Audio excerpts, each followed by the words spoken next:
Bonjour, alors hier j'ai trouvé ce message sur internet. Ce Stéphane est sans doute le candidat le plus détestable de ce jeu.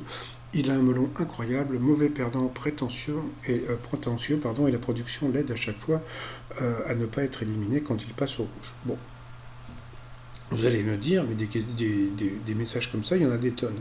Et oui, sauf que la différence entre ce message et les autres, c'est que sous ce message, il y a énormément de likes.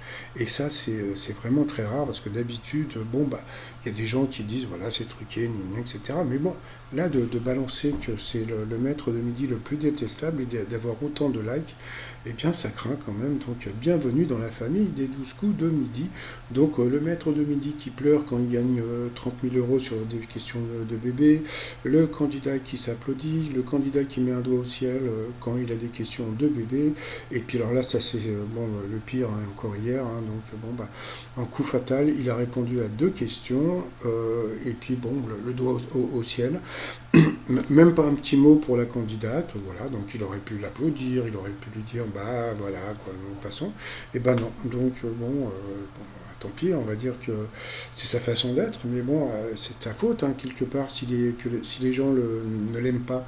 Moi, je vais vous dire un truc, je m'en fous complètement, je trouve que quelque part, c'est assez risque et péril, c'est-à-dire que bon, bah, et puis si on suit au risque de la production, c'est la production, je pense que la production pourrait lui dire, bon, tu sais, tu devrais avec ton doigt peut-être arrêter parce que bon, voilà.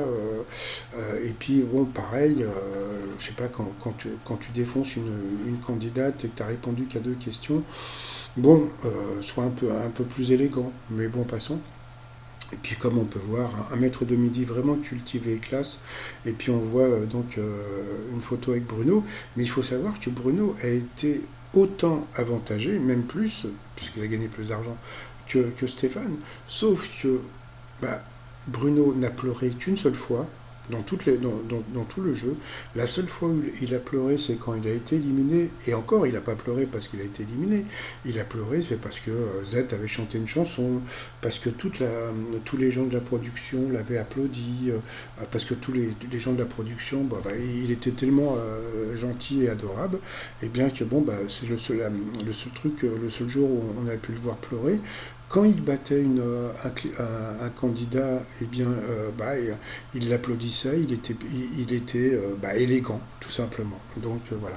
Et c'est le problème qu'il y a avec Stéphane, c'est pour ça. C'est pas parce qu'il est ouvrier, parce que bon, je sais qu'il y a encore plein de mecs sur Internet qui vont dire oui, bien sûr, l'ouvrier, la haute marque. Non, non, non, c'est une question de tenue. Voilà, donc tu peux très bien être, comme je l'ai dit hier, hein, tu peux être un ouvrier et puis avoir une certaine élégance. Voilà, tout simplement.